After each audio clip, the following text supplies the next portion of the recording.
Bonjour Marie. Bonjour Christian. Marie, aujourd'hui nous partons à la découverte d'une association étonnante, BIPEA. BIPEA est une association scientifique, européenne et indépendante qui organise des comparaisons interlaboratoires. Et dans le monde entier. Et qui fête surtout cette année son 50e anniversaire. Alors, pour cet anniversaire, qu'allons-nous faire? Je pars à la découverte des adhérents. Et moi, je pars à la découverte de BIPEA dans ses propres locaux.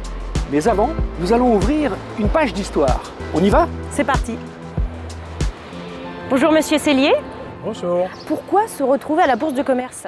Alors la Bourse de commerce, tout simplement parce que les premiers bureaux du BIPEA étaient au deuxième étage de ce bâtiment-là. D'accord, mais ça a commencé un petit peu avant, c'est ça? Alors le BIPEA a été créé en 70.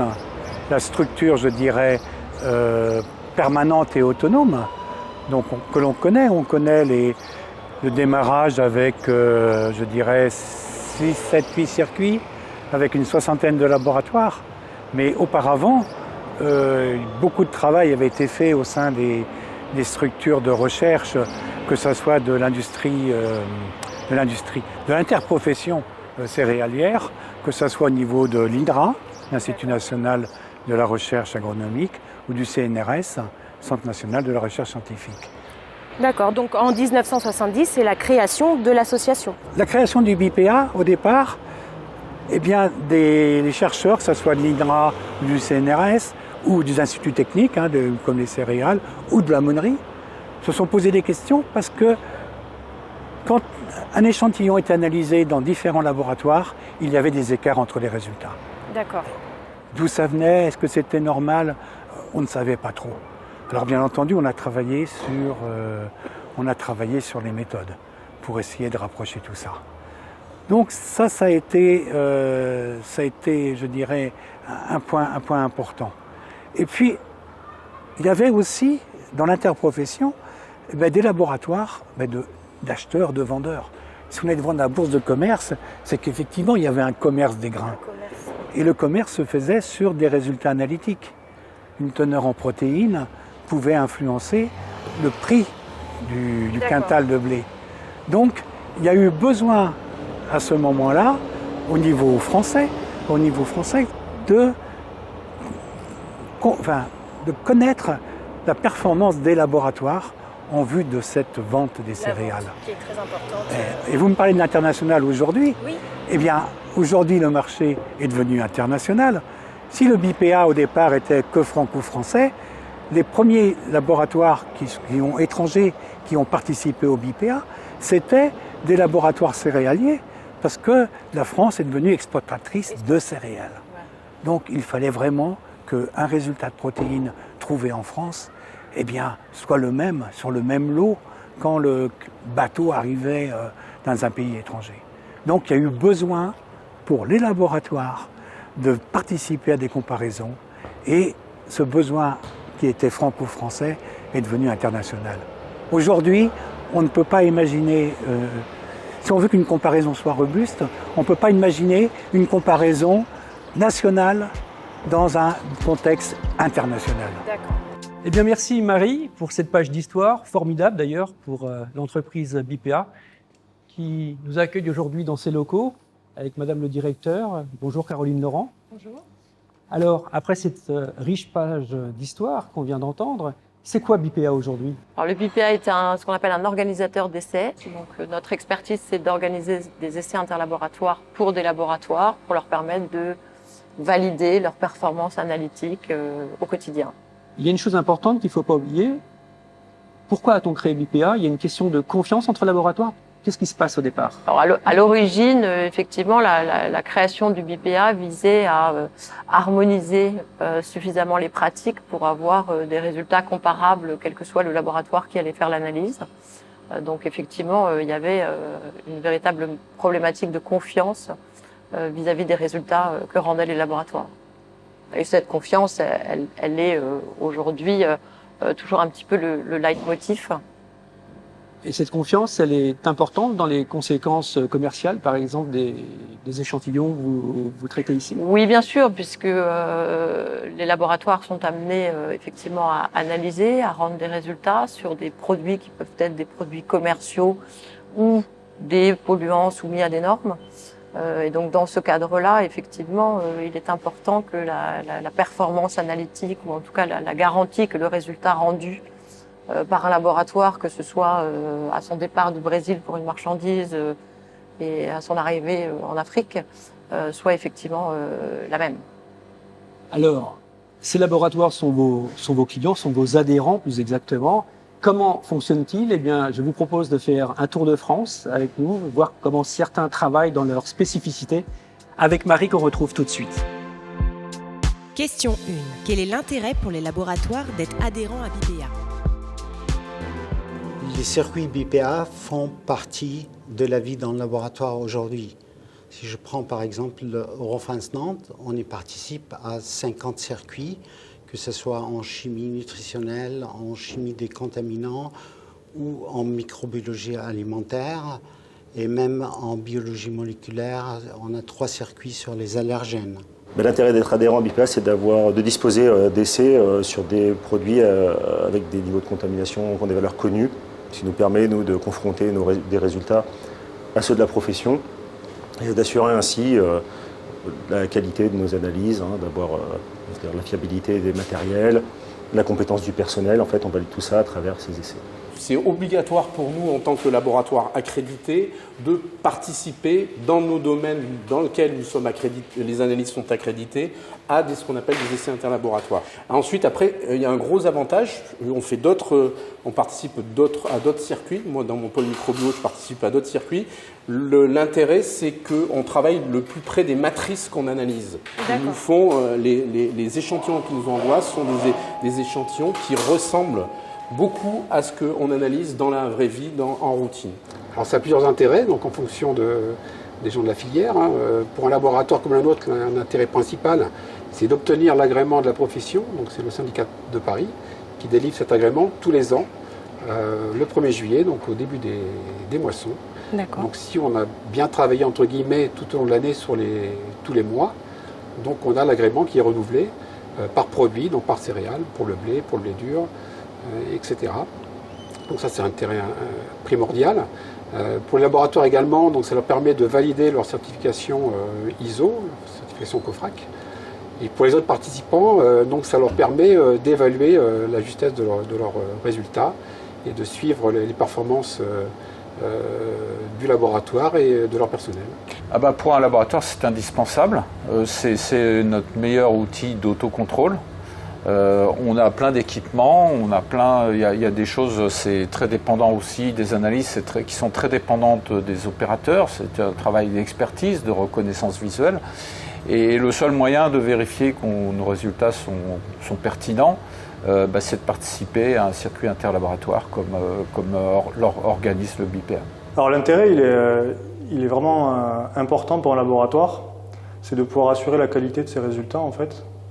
Donc le BPA, il donne des circuits d'aptitude, c'est une obligation même pour les laboratoires accrédités de participer à des circuits pour se comparer avec d'autres laboratoires. Donc comme ça, on va pouvoir évaluer la performance de son laboratoire. Et en plus, le double intérêt, c'est que le BPA aussi commercialise des échantillons qui sont issus des circuits passés. Et les laboratoires vont pouvoir les récupérer et s'en servir comme contrôle qualité interne au cours de leurs activités. Donc en fait, c'est une double action pour assurer la qualité des résultats d'un laboratoire. Pour l'industrie finalement, et aussi pour les laboratoires de test. Pourquoi c'était important d'avoir ces essais interlaboratoires proposés par BPA? C'est parce que ce chiffre de facteur de protection solaire, il est affiché sur les packaging, l'emballage, les tubes de produits solaires. Et c'est un chiffre très important parce que c'est un chiffre qui bien entendu, est important pour le consommateur. C'est son repère pour acheter, en plus des textures. Mais c'est aussi quelque chose qui, en tout cas à l'époque, à la fin des années 2000, était scruté attentivement par les autorités de santé, les autorités de contrôle du consommateur et aussi les organismes de consommateurs. Alors en France, UFC Que Choisir, 60 millions de consommateurs, mais en Allemagne, en Angleterre, partout. Les organismes de consommateurs faisaient des tests pour vérifier que le chiffre affiché par les industriels était correct. Et en fait, on s'apercevait que la méthode était pas si reproductible que cela. C'est pour ça que l'ISO comme Colipa. On faisait des tests interlaboratoires pour voir où étaient les défauts, comment on pouvait améliorer la méthode. Et donc, ça a été très important que BIPA organise ces essais interlaboratoires parce que ça permettait d'avoir des repères aussi pour les laboratoires de tests, parce que eux, ils étaient embêtés. Il n'y avait pas de référence. Il n'y avait pas de référence, et en plus, à chaque fois que le chiffre était différent trouvé par un organisme consommateur, l'industriel attaquait le labo. Il disait au labo, ah, mais vous avez fait du mauvais travail, qu'est-ce que vous nous avez fait? Mais la responsabilité, c'est quand même celui qui met sur le marché, c'est l'industriel. Et ça faisait des conflits avec les autorités de santé, les organismes de consommateurs, entre les laboratoires de tests et tout. Et donc, ces tests interlaboratoires de BIPA étaient aussi très intéressants, non seulement pour les industriels, mais aussi pour les laboratoires de tests. Et c'est pour ça que ça a eu du succès. Ça permettait vraiment de s'entraîner, de vérifier sa qualité, sa reproductibilité. Voici donc la première étape de notre tour de France des laboratoires. On a vu d'ailleurs entre Laon et Nantes 2 laboratoires totalement différents. Un qui a une spécificité, je dirais, l'institution publique, et l'autre plutôt une image internationale. Alors finalement, BIPA est assez fédérateur. Oui, ces témoignages montrent bien que, quelles que soient les problématiques des laboratoires, quel que soit leur marché, qu'ils soient publics, privés, qui rayonnent en France ou à l'international, ces témoignages montrent bien l'importance effectivement des essais interlaboratoires. Alors on l'a vu en 50 ans, la base de vos adhérents a largement augmenté. À quoi l'attribuez-vous ? Il y a plusieurs facteurs. Le premier facteur, c'est effectivement le développement commercial, clairement, avec une capacité à aller chercher les laboratoires partout dans le monde avec des outils innovants. Et l'autre aspect, c'est effectivement notre développement sur d'autres secteurs, notre capacité à proposer des échantillons toujours plus proches de ce que les laboratoires ont à analyser en routine. Alors justement, cette histoire, elle s'inscrit sur 50 ans et nous avons le plaisir de recevoir M. Claude Charreter, le président de BIPA. Bonjour. Monsieur le Président, si on fait le bilan de ces dernières années, notamment les 5 dernières, lequel dresseriez-vous ? Alors moi, ce qui m'a le plus marqué, c'est certainement l'internationalisation du BIPA. Enfin, dès 2010, on est parti à l'international pour essayer de conquérir des nouveaux adhérents. Très clairement, on savait qu'il y aurait de la demande, mais autant de demandes, je pense qu'on l'avait un petit peu sous-estimé. Aujourd'hui, pour donner quelques chiffres, une large majorité de nos adhérents sont aujourd'hui à l'international. À quoi attribuez-vous ce succès ces dernières années ? Alors pour moi, il y a 2 choses. Donc, il y a une demande, puisque les échanges sont de plus en plus internationaux, soit les échanges de céréales, voire les échanges de denrées alimentaires. Et la deuxième chose, c'est l'innovation. Enfin, le BIPA n'a cessé d'innover dans ses pratiques, dans la préparation des échantillons, dans sa logistique, afin de pouvoir délivrer à l'international avec le même niveau d'exigence qualité qu'on avait en France. Comment a évolué justement l'image de BIPA, aussi bien en France qu'à l'international ces dernières années ? Je crois que le BIPA véhicule avant tout une image de science, enfin affirmée. C'est-à-dire qu'on est avant tout des techniciens, on connaît le monde du labo et on le revendique en tant que tel. Est-ce que cette histoire, ces 50 premières années, plaide pour vous, donne cette image d'excellence qu'on a à l'étranger de BIPA ? Oui, clairement, 50 ans de savoir-faire, alors en démarrant sur des céréales, mais en s'étant diversifié jusqu'à la pharmacie, les composés nutraceutiques, voire les crèmes solaires. Cette base qui a permis la diversification véhicule effectivement une image de dynamisme et de technologie importante sur les marchés internationaux. Vous synthétisez finalement les méthodes, vous essayez d'avoir une norme qui fait référence, elle le fait dans de nombreux domaines, ça c'est une clé du succès, non ? Oui, la clé du succès c'est surtout de fédérer nos adhérents autour de commissions techniques, et ça c'est très important, qu'il y ait un dialogue au sein du BIPA sur la meilleure méthode à appliquer selon telle ou telle matrice. Alors ces adhérents, on les a vus, ils sont non seulement de plus en plus nombreux, mais de plus en plus diversifiés. Et je vous propose d'en retrouver quelques-uns, des acteurs et des adhérents connus chez vous, avec Marie. Question 2. Quel est le rôle du président de commission ? Alors le rôle, dans un premier temps, c'est de valider tous les circuits tous les mois après que les techniciens du BPA aient fait les études statistiques et ensuite effectuer quelques commentaires. Donc nous validons au niveau de chaque essai un petit peu la performance des laboratoires et également nous mettons des commentaires sur certaines méthodes ou techniques qui ont été employées pour en fait faire évoluer le circuit en permanence. Le rôle d'un président, c'est déjà, je dirais, en routine de valider le rapport une fois par mois. D'accord. Vérifier donc que le traitement statistique qui est fait aboutit à des valeurs de référence, qu'on doit appeler valeurs assignées, sont cohérentes par rapport à la connaissance qu'on a eue de l'échantillon. C'est aussi répondre à des questions d'ordre technique que peuvent poser les participants. Et c'est donc être un petit peu responsable du bon fonctionnement de ce circuit et orienter également le secrétariat du BIPA vers des matières premières intéressantes. Donc ça consiste en fait à aider à l'animation de ces circuits avec l'attachée technique et scientifique du BIPA qui elle va plutôt faire la partie organisation. Donc en fait ça va consister à préparer les réunions de commission au cours desquelles on va faire un peu le bilan de la campagne qui s'est écoulée. D'accord. Et on va préparer la campagne à venir. Tout au long de l'année ça va être de lire, éventuellement commenter et puis valider les rapports de comparaison interlaboratoire que le BIPA va délivrer ensuite à ses adhérents. D'accord. Et ensuite ça va apporter un peu ma modeste contribution technique pour répondre aux questions des adhérents qu'il y en aurait au cours des campagnes. Et surtout valider un circuit. Donc, et ne pas se fier uniquement aux résultats statistiques, c'est les valider par rapport à une matrice donnée. C'est la connaissance des matrices et la connaissance des paramètres. En même temps, quand il y a des résultats aberrants, pouvoir dire quel point méthodologique peut être amélioré. C'est de faire évoluer un maximum et d'essayer d'étoffer en termes de demandes, de paramètres analysés dans ce circuit.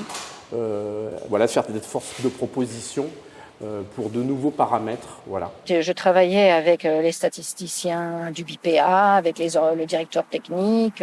Je travaillais pour la construction de l'étude, le choix des produits, quel niveau d'indice, quelle texture, pour essayer de balayer un peu toutes les problématiques, la diversité des produits. Et puis après, on regardait les résultats, et on regardait qu'est-ce qui était acceptable, pas acceptable, d'un point de vue statistique, qu'est-ce qui avait pu se passer, est-ce qu'il y avait des laboratoires qui avaient des dérives systématiques ou c'était aléatoire, voilà. Donc tout ça avec votre commission. Voilà, tout à fait. Donc on faisait une préanalyse, bien entendu, avec le BIPA, et après on présentait les résultats au sein de la commission avec les participants, puisque les participants étaient invités à venir à la commission. Donc, soit ils se déplaçaient, soit ils recevaient de toute façon les comptes rendus, ce qui leur permettait à chacun de voir où ils se situaient, bien évidemment.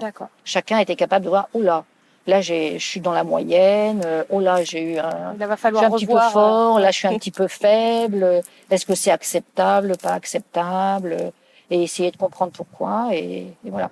Changement de décor, on se retrouve au cœur de BIPA, là où il y a les outils de fabrication des échantillons et les laboratoires de contrôle. Alors pour nous en parler, on a rendez-vous avec Kader Boubetra, le manager scientifique et technique de BIPA. On y va ? Kader, nous sommes dans ce laboratoire avec Vanessa. Que fait-on très précisément ici ? Dans ce laboratoire, on va préparer des échantillons d'environnement. Donc l'eau résiduaire a été prélevée dans un site externe et ensuite Vanessa a homogénéisé cette matrice et a ajouté des molécules pour préparer les échantillons. Que se passe-t-il après ? Les échantillons donc sont stockés et sont contrôlés pour vérifier leur homogénéité. Une fois l'homogénéité établie, les échantillons sont envoyés dans divers laboratoires dans le monde. Et qu'en font-ils ? Ils vont les analyser pour les différentes molécules qui ont été ajoutées, rendre les résultats et le BIPA réalisera les traitements statistiques. Alors, quelles sont les conséquences pour ces laboratoires ? Les conséquences sont très importantes parce que leur accréditation en dépend. La participation à un essai interlaboratoire est obligatoire selon les normes en vigueur et spécialement la norme ISO 17025. Peut-on imaginer qu'ils participent plusieurs fois à ce type de programme ? Il est préférable qu'ils participent plusieurs fois à ces programmes pour évaluer leur performance au long cours, pour vérifier s'il y a une dérive ou non dans le temps. Eh bien Kader, je vous remercie. Quant à nous, on se retrouve pour l'étape suivante. Président BIPA est une association, vous en êtes justement le président, vous en êtes le directeur. Comment ça fonctionne finalement, le rôle de chacun dans BIPA? Le président a un rôle avant tout d'animation du conseil d'administration. Caroline est un manager, c'est-à-dire qu'elle manage à la fois ses équipes, à la fois les adhérents, à la fois la stratégie qui est dictée par le conseil d'administration, mais elle applique la stratégie sur le terrain. C'est du volontariat, ne l'oublions pas. Oui, je suis bénévole, comme beaucoup de gens de l'association, donc les responsables de commission technique, les membres du conseil d'administration, les membres du bureau, nous sommes tous bénévoles et nous actons pour favoriser et continuer à développer le BIPA, qui est un outil ultra important pour nos laboratoires.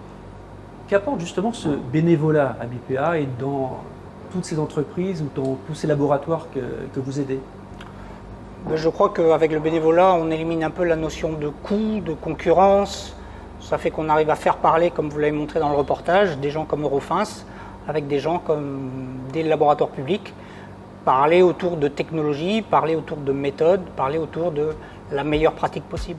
Monsieur le Président, la diversité de vos adhérents fait la richesse de BIPA et je vous propose donc de continuer à en découvrir avec Marie. Question 3. Quel est l'avantage des commissions? Alors, le système des commissions, déjà c'est historique par rapport à l'organisation du BIPA. Quand le BIPA a été créé, il n'y avait que 3 ou 4 circuits, mais comme c'était des produits différents, ça a été scindé en différentes commissions. Le BIPA est une association et tous les membres des commissions, donc il y a aussi bien le président que les membres du groupe technique, sont des bénévoles. Des bénévoles. Par contre, ce sont des experts du sujet. Et donc, dans chaque commission, et donc ça permet aux participants qui auraient des questions d'ordre technique d'interroger via le secrétariat ce groupe d'experts qui vont pouvoir donner une réponse pertinente à leurs questions. L'avantage du système de commission, c'est que c'est un système participatif où les adhérents peuvent remonter des besoins. On peut faire évoluer, ça nous permet de faire évoluer le circuit pour qu'il s'adapte au mieux à nos besoins en termes de validation de nos analyses. Alors l'avantage, il est qu'en fait, on n'est pas seulement acteur, enfin plutôt client d'une prestation qu'on achète, on reçoit des échantillons, on rend, et puis voilà. C'est qu'on va pouvoir vraiment participer au fonctionnement. C'est un aspect collaboratif. En fait, les commissions, elles sont constituées de l'ensemble des participants, des adhérents au circuit. Et ensuite, ils vont pouvoir apporter leurs idées, donner leurs suggestions, proposer des axes d'amélioration. Et tout ça, ça va permettre en fait d'avoir un circuit, une prestation qui est vraiment au plus près des attentes des laboratoires. Donc tout le monde est actif. Voilà, c'est ça. Donc ils vont pouvoir être actifs sur la fréquence à laquelle ils vont recevoir des échantillons chez eux, la nature des échantillons, les critères qu'ils vont être amenés à analyser et à rendre. D'accord. Voilà, ça peut être vraiment axé sur un peu tout. En fait, ils peuvent faire des suggestions sur tout ce qu'ils veulent et ça permet d'avoir vraiment un programme qui soit au plus proche des attentes pratiques.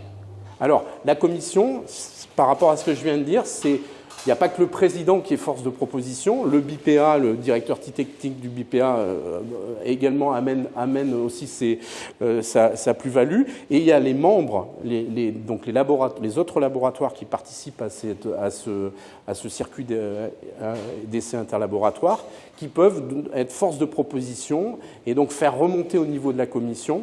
Et au niveau de la commission, on entérine, entre guillemets, et justement, par exemple, le rajout d'un paramètre parce qu'il est devenu important, parce qu'il y a eu une évolution de la réglementation ou autre chose. Donc tout le monde est actif au sein. Voilà, on essaye de dynamiser, ça permet de dynamiser et de faire participer même les laboratoires lambda, entre guillemets. D'accord. Les avantages d'un système de commission, c'est de pouvoir dialoguer à l'intérieur de ce système, à l'intérieur de la commission, je veux dire.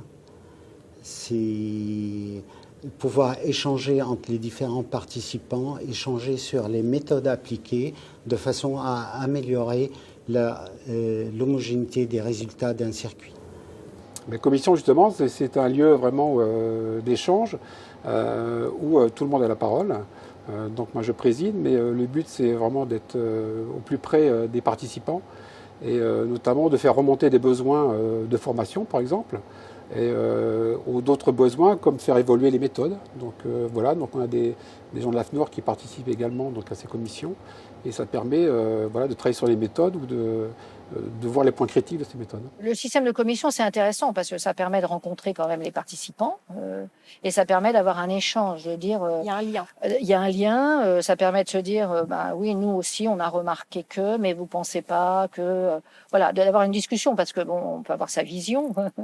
Bon, il y a l'interprétation statistique, bien évidemment, mais après, pourquoi qu'est-ce qui s'est passé voilà, est-ce que c'est un peu la méthode aussi? Parce que ça a permis de faire évoluer la méthode. C'est ça aussi l'intérêt. C'est que quand vous avez des essais interlaboratoires et que vous voyez systématiquement qu'il y a un biais, si vous arrivez à détecter un biais systématique, vous vous dites, la méthode faudrait peut-être un peu resserrer. Et d'ailleurs, la méthode ISO pour le facteur de protection solaire qui a été publiée, la première version en 2010, a été révisée depuis. Alors, l'avantage, c'est qu'en fait, on peut communiquer. Donc en fait, c'est un peu à l'origine du BPA. Le BPA a été créé un petit peu pour regrouper des experts et également pour faire évoluer tous les participants dans ces circuits pour tirer vers le haut et en fait essayer de communiquer sur les méthodes, les techniques employées et faire évoluer au cours du temps les performances de ces essais interlaboratoires.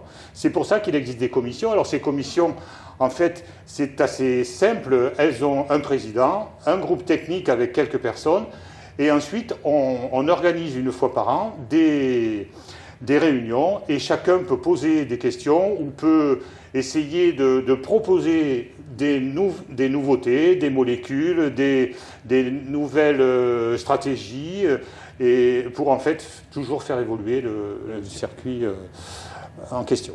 J'ai encore une petite question. Les 50 ans de BPA, ça évoque quoi pour vous? Écoutez, c'est une grande fierté parce qu'en fait, j'étais très jeune en 1986 et au tout début, on m'a sollicité au BPA pour lancer justement ces micropolluants organiques dans les eaux superficielles ou les eaux souterraines. Et effectivement, l'équipe du BPA a été très innovante. On a été tous optimistes pour lancer ces nouveaux essais. Et je crois que toute l'équipe a fait preuve de grand professionnalisme et de ténacité pour en fait faire un essai interlabo, alors que les résultats, les premiers, étaient catastrophiques. Mais au fur et à mesure, et c'est là où on voit qu'on a vraiment évolué, les performances à l'heure actuelle sont remarquables. Claude Charreter, on vient de voir deux aspects différents de vos adhérents, l'un dans les céréales et l'autre se préoccupant plutôt des polluants. Alors d'abord, quelle est votre réaction sur ces deux reportages? Je vais clairement revenir sur ce qu'a dit Félix. Ça symbolise parfaitement ce qu'est le BPA aujourd'hui, c'est-à-dire la capacité du BPA à fournir des échantillons réels. Donc il parlait tout à l'heure de pesticides et évidemment les pesticides dans l'environnement sont un sujet partout dans le monde aujourd'hui. Donc cette capacité qu'a le BPA à fournir des échantillons avec sa réalité, la capacité également à discuter des méthodes ensemble. Voilà, tout ce qu'a souligné Félix là, c'est vraiment dans l'ADN du BPA. Est-ce qu'on peut dire que finalement BPA s'adapte ou est aussi conditionné par l'actualité? Oui, parfaitement.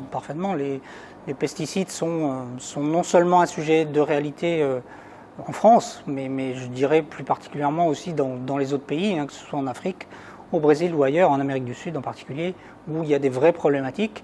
Et donc le BPA fournit à ses adhérents des échantillons sur lesquels ils vont pouvoir éprouver leur méthode et démontrer leur qualité et démontrer aussi pouvoir parvenir à des agréments aussi au sein de leur pays. Est-ce que finalement vos capacités à analyser ces polluants font aussi partie d'une prise de conscience que tout le monde peut avoir maintenant par rapport à ce fléau?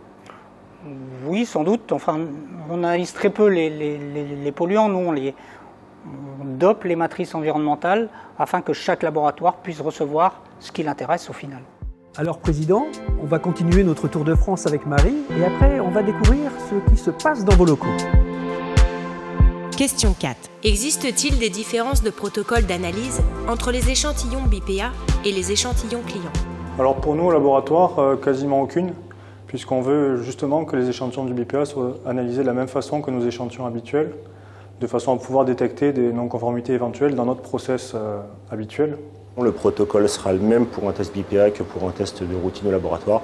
L'idée, c'est de se placer dans les mêmes conditions que celles où on travaille habituellement, pour avoir des résultats qui soient représentatifs de ce qu'on obtiendrait sur un échantillon standard. Il n'y en a pas, et nous, on met un point d'honneur au niveau de notre laboratoire à traiter les échantillons d'essais interlaboratoires comme les échantillons qu'on reçoit tous les jours en routine. Il n'y en a pas, puisque voilà, donc on va travailler selon des méthodes et des normes ISO et AFNOR. Et les échantillons de BPA vont être traités comme des échantillons commerciaux lambda.